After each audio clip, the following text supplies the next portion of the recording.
Hello students, आज हम लोग बात करते हैं सबसे पहले ऑपरेशंस ऑफ सेट्स।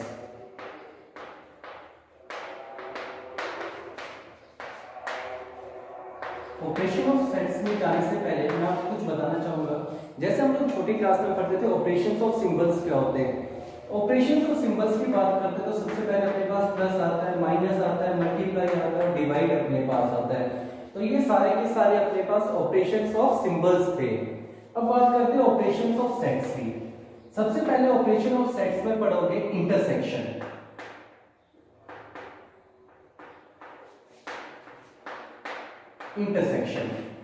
इंटरसेक्शन में क्या होता है, ध्यान से देखना। इसका जो सिंबल अपने पास है वो इस तरह से होता है, उल्टा ही। ध्यान से देखते जाना भी सारे, और जहां समझ में ना आए वही पूछ लेना। उल्टा यू का मतलब जैसे कोई एक ए सेट अपने पास है, ए का मतलब अपने पास है 1 2 3 4, ठीक है भाई। इसके बाद बी अपने पास है 3 4 5 6, तो ये अपने पास आएगा A intersection B. A intersection B का मतलब होता है ए और बी के अंदर जो कॉमन एलिमेंट अपने पास है वो सारे, इसके पास भी 3, इसके पास भी 3, इसके पास 4, इसके पास भी 4, तो अपने पास आ गया 3 और 4। इस तरह से इंटरसेक्शन का मतलब समझ में, जो सेट अपने पास गिवन है उस सेट में जो कॉमन एलिमेंट अपने पास है वो सारे के सारे आपके क्या होते हैं, इंटरसेक्शन, मतलब कॉमन पार्ट अपने पास। यहां तक समझ में आया। इसके बाद आता है अपने पास यूनियन। यूनियन के अंदर देखना, एक ए सेट अपने पास है, जैसे 1 2 3 4, बी एग्जांपल लेके चलते हैं। बी अपने पास है 4 5 6, ठीक है। तो ए यूनियन बी, इसका जो सिंबल अपने पास होगा वो इस तरह से उल्टा यू लिखा जाता है, ठीक है। तो ये अपने पास आएगा ए यूनियन बी का मतलब अपने पास होगा कि 1 2 3 4 ए के पास, 4 5 6 बी के पास। तो ए यूनियन बी का मतलब होगा कि ए के पास और बी के पास जितने भी एलिमेंट है वो सारे के सारे लिख दो। यूनियन मतलब दोनों के पास जितने भी एलिमेंट्स अपने पास है वो सारे के सारे एलिमेंट्स लिख दो, लेकिन कोई भी एलिमेंट दोबारा रिपीट नहीं होना चाहिए। यहां तक समझ में आया भाई सभी को? आगे देखो, इसके बाद आएगा complement. Complement of a set. Complement of a set की बात करता हूं, देखना ध्यान से। जैसे u इक्वल टू मेरे पास है 1 2 3 4 5 और a इक्वल टू मेरे पास है 1 2 3, तो a कॉम्प्लीमेंट के ऐसे लिखा जाएगा a के c या फिर a डैश अपने पास। कॉम्प्लीमेंट का मतलब अपने पास होगा जो a के पास एलिमेंट्स है वो एलिमेंट्स u में से हटा दो। किसमें से हटा दो? a के पास जो एलिमेंट्स अपने पास है वो u में से हटा दो।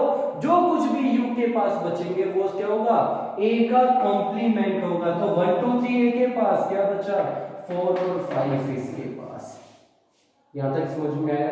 ये आपके पास होता है A complement. B complement, B के एलिमेंट्स है वो यू में से हटा दो, जो बाकी बचेंगे वो बी डैश आपके पास या बी का कॉम्प्लीमेंट आपके पास आएगा। यहां तक समझ में आया? आगे देखो, इसके बाद आपके पास आता है डिफरेंस ऑफ टू सेट्स।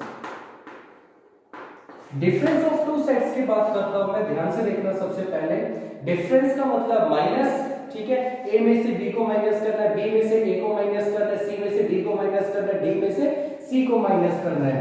तो कोई भी दो सेट लिख करके चलो। तो सबसे पहले 1 2 3 4 5 अपने पास a, b कुछ भी ऐड कर लो, ये आपके पास 3 4 5 6 7, ठीक है भाई। दोनों करके बता रहा हूं, तो a माइनस बी भी और दूसरा b माइनस a। ध्यान से देखना, a माइनस बी का मतलब होगा आपके पास a के पास 1, इसके पास नहीं है, इसके पास 2, इसके पास नहीं है, इसके पास 3, इसके पास भी 3, तो ये 3 दोनों कैंसिल। ध्यान से देखना, इसके पास 4 तो ये 4 कैंसिल, इसके पास 5, इसका ये 5 कैंसिल। a माइनस बी का मतलब आपके पास आएगा कैंसिल करने के पास ये जो a के पास एलिमेंट्स बचेंगे वो सारे के सारे। समझ में आया?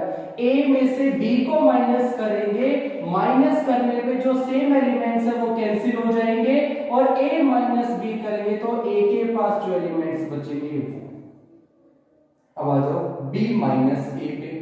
b माइनस ए का मतलब 3 इसके पास भी, 4 इसके पास भी, 5 इसके पास, 5 इसके पास भी। क्या 6 है? नहीं है। क्या 7 है? नहीं है। तो b माइनस ए का मतलब आपके पास आएगा 6 और 7, क्योंकि b माइनस ए, b के पास तो 6 और 7 ही बचे। a माइनस b करते तो इसको हम कहते हैं a ओनली अपने पास है। b माइनस ए करते तो हम कहते हैं यहाँ पे ये b ओनली अपने पास है। b ओनली, a ओनली का मतलब a के पास जो एलिमेंट्स बचे, जो b के पास जो एलिमेंट्स बचे। यहां तक समझ में आया? इसके बाद एक और टॉपिक आपके पास आता है डिसजॉइंट सेट। देखो ये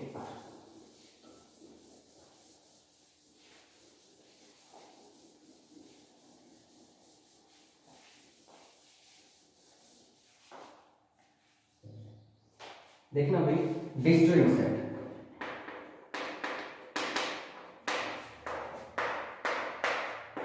डिसजॉइंट सेट क्या कहता है, ध्यान से सुनना भाई सारे। जैसे a मेरे पास है 1 2 3, b मेरे पास है 4 5 6, a डिसजॉइंट b इस तरह से लिखा जाता है, a डिसजॉइंट b। इसका मतलब होता है a के पास जो एलिमेंट है और b के पास जो एलिमेंट अपने पास है, इन दोनों में अगर कोई भी एलिमेंट कॉमन नहीं है तो इसका मतलब a डिसजॉइंट b अपने पास क्या आएगा? 5 अपने पास। ये बात समझ में आई? ठीक है भाई, 5 अपने पास आएगा। 5 का मतलब कोई भी कॉमन एलिमेंट अपने पास नहीं है, या तो 5 लिखते हैं या फिर क्या लिखते हैं, ब्रैकेट से इस तरह से डिनोट करते हैं। ठीक है भाई, अब कुछ क्वेश्चंस करते हैं, ध्यान से देखो एक बार।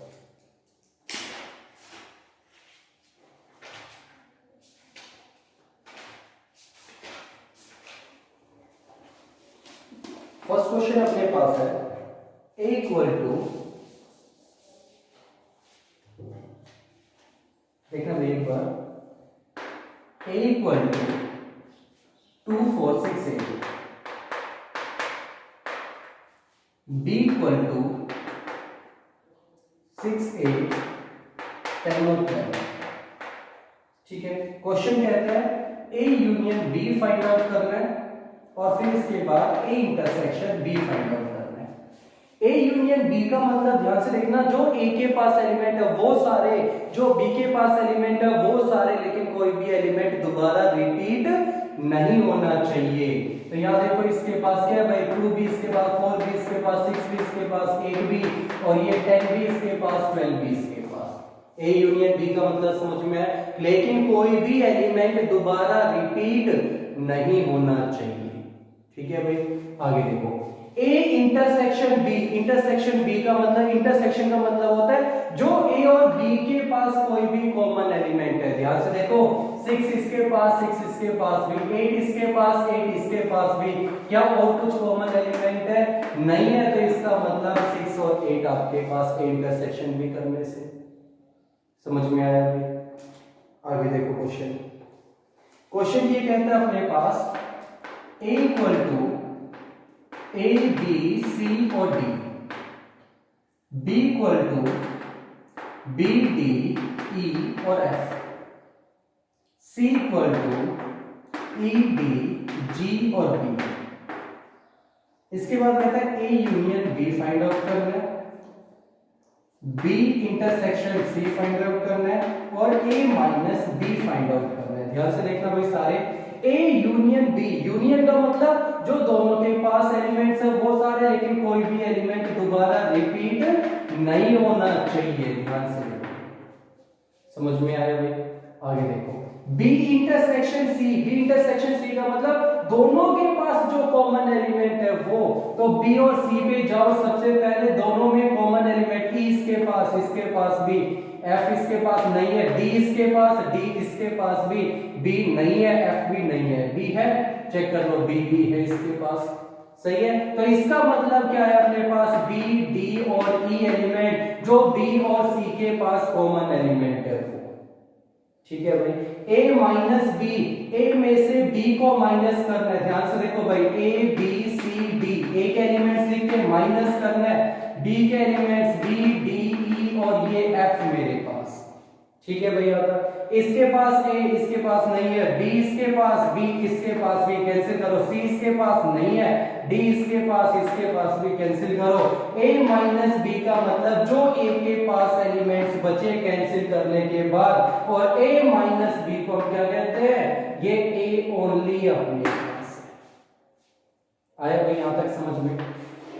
ठीक है, आगे क्वेश्चन देखो।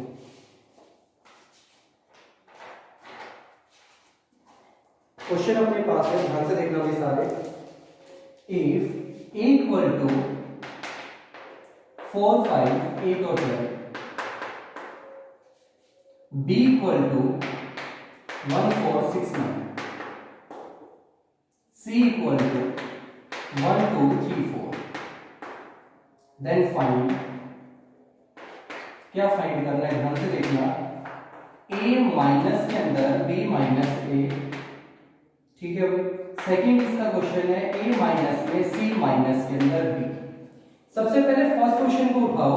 फर्स्ट क्वेश्चन कहता है अपने पास a माइनस में b minus a find out करना है हमें। ब्रैकेट को उठाओ, सबसे पहले a माइनस में b माइनस a, b के एलिमेंट्स लिखो 1 4 6 9, ठीक है भाई। माइनस करना है, क्या माइनस करना है, a के एलिमेंट्स लिखो 4 5 8 और 12, ठीक है भाई। 1 इसके पास नहीं है, 4 इसके पास भी है, 6 इसके पास नहीं है, 9 इसके पास नहीं है, तो ए में से क्या बचेगा, 1 6 और 9 बचेगा। अब ए को लिखो, ए के एलिमेंट्स अपने पास है 4 5 8 और 12, ये अपने पास माइनस के अंदर 1 6 और 9 अपने पास। 4 इसके पास नहीं है, 5 इसके पास नहीं है, 8 इसके पास नहीं है, 12 इसके पास नहीं है, क्या आएगा अपने पास, आएगा 4 5 8 और 12। ये बात समझ में आई या नहीं, बताओ भाई। इसके बाद सेकंड पार्ट होता है इसका। सेकंड पार्ट कहता है भाई a माइनस के अंदर c माइनस b, ठीक है। a माइनस, सबसे पहले ब्रैकेट को सिंपलीफाई करेंगे, c करो, c अपने पास है 1 2 3 4, ठीक है। माइनस में b अपने पास है यहाँ पे 1 4 6 9। अब a माइनस के अंदर इसमें से देखो 1 इसके पास भी, 2 इसके पास नहीं है, 3 इसके पास नहीं है, 4 इसके पास भी कैंसिल करो। इसमें से इसको माइनस किया, जो इसके पास एलिमेंट्स बचे 2 और 3 बचा। अब a में से माइनस करने, सबसे पहले a के एलिमेंट्स लिखो 4 5 8 12, 4 5 8 और 12 अपने पास, सही है। यहां तक माइनस करना है किसको, 2 और 3 को माइनस करना है। तो ये देखो 4 इसके पास नहीं है, इसके पास भी नहीं है, तो आंसर क्या आएगा, 4 5 8 और 12 अपने पास आएगा। यहां तक समझ में आया?